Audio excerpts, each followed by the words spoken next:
How to withdraw money from Vantage. Here's how it works. You want to load up the Vantage app and make sure you are on your live account here from the account management section in the top left. Once you have verified that you are on your live account, then you will click on Profile in the bottom right corner and you will see Assets, Deposit, Transfer, Withdrawal and Funds. You want to click on Withdraw. Now from here, it is going to ask you for the withdrawal amount which you want to withdraw. The minimum is going to be $30, and here you can just click on Max to withdraw the maximum.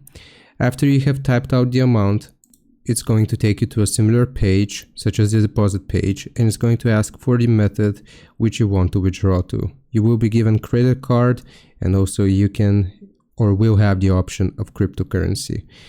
Choose your payment method and then you will just confirm the withdrawal, and that is how you cash out on Vantage. I hope this helps. Leave a like and subscribe. I'll see you next time.